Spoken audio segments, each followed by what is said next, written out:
भगवान बाबा हनुमानजी को प्रणाम। महान त्यागी बाबा जुमदेवजी को प्रणाम। परमात्मा एक।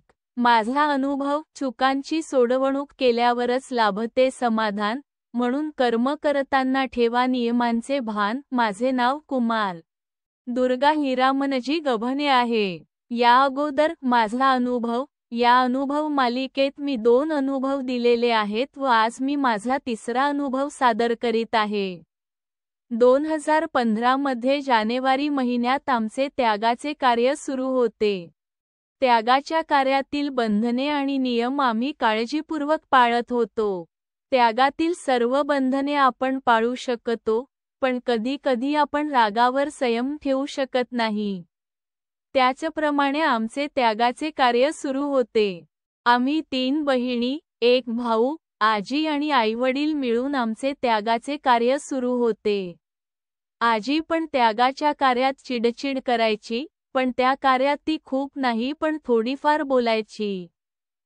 पण माझी 3ऱ्या क्रमांकाची बहीण आणि माझा भाऊ यांच्यात एक दिवस भांडण झाले आणि ते नेहमी एकमेकाला बोलायचे। माझे वडील त्यागाचे कार्य सुरू असल्यामुळे त्यांना रागवू शकत नव्हते आणि आम्ही पण काहीच बोलू शकत नव्हतो। पण वडील म्हणायचे, थांब माझा त्याग तर संपू दे, मग सांगतो तुला। पुन्हा त्या दोघांचे भांडण झाले की ते आणखी म्हणायचे, थांब माझे त्यागाचे कार्य तर होऊ दे, मग सांगतो। भगवंत आपली एक चूक माफ करेल, दुसरी चूक माफ करेल, पण आपण वारंवार तीच चूक करत असणार तर कुणीच माफ करणार नाही। आमचे त्यागाचे कार्य पूर्णपणे पार पडले। मग त्यागाचे हवन कार्य झाले आणि 5 ते 6 दिवसांनंतर माझ्या लहान बहिणीची प्रकृती बिघडली। ती पाय दुखतात म्हणून खूप रडू लागली। मग वडिलांनी तिला तीर्थ करून दिले, तरी तिला आराम नाही झाला। मग तिला गावातील डॉक्टरकडे नेले। तेथे त्यांनी सिकल सेलची तपासणी केली तर रिपोर्ट नॉर्मल निघाली। मग आणखी तिला आमच्या घराजवळील लोथे डॉक्टर यांना दाखविले, पण तिला आराम झाला नाही। मग तिला साकोलीला सरकारी दवाखान्यात भरती केल। तेथे 3 ते 4 दिवस त्यांनी भरती ठेवले। मग तिला आराम वाटला तर तिला घरी आणले।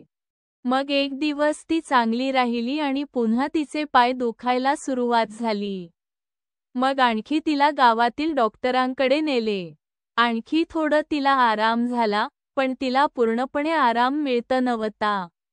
मग त्यागाच्या कार्यातील चूक आईच्या लक्षात आली आणि आई वडिलांना म्हणाली की, तुम्ही त्यागाच्या कार्यात म्हणाले होते की, माझा त्याग तर होऊ द्या मग सांगतो, तर भगवंतांनी त्याच चुकीची ही शिक्षा दिली आहे।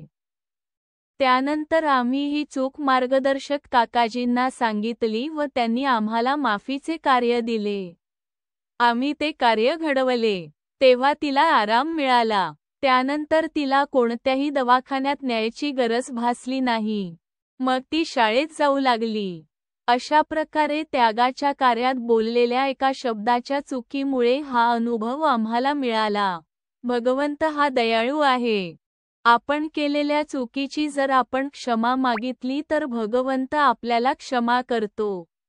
अशी महान कृपा आपल्याला लाभलेली आहे।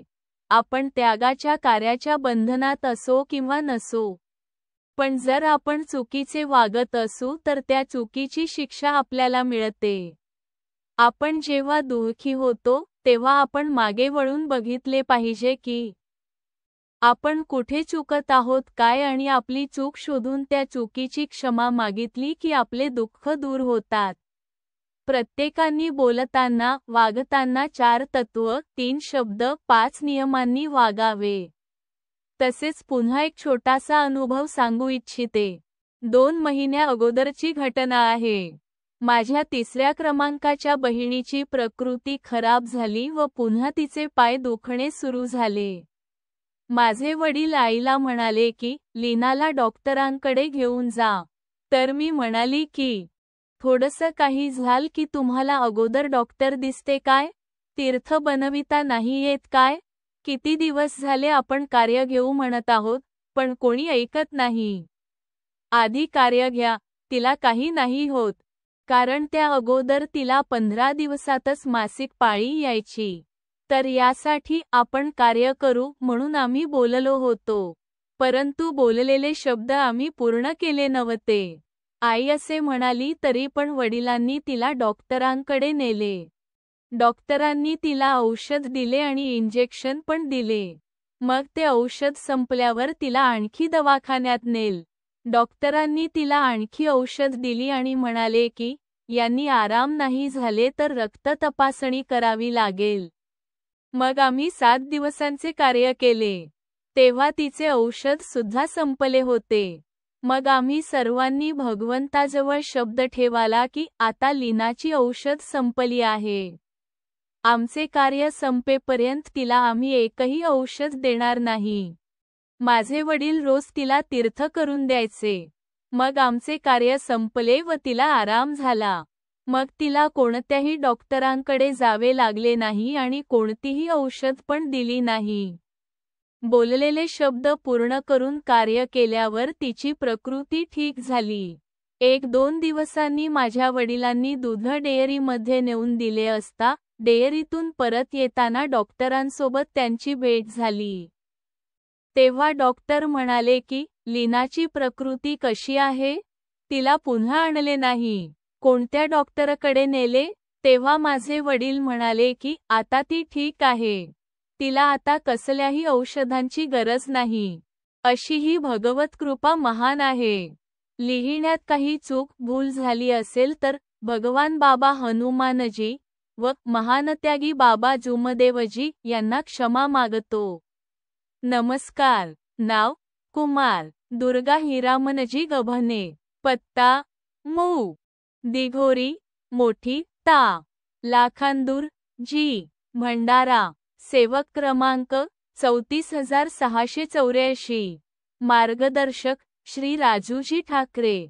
परमपूज्य परमात्मा एक सेवक मंडळ वर्धमान नगर नागपूर. सर्वांना माझा नमस्कार.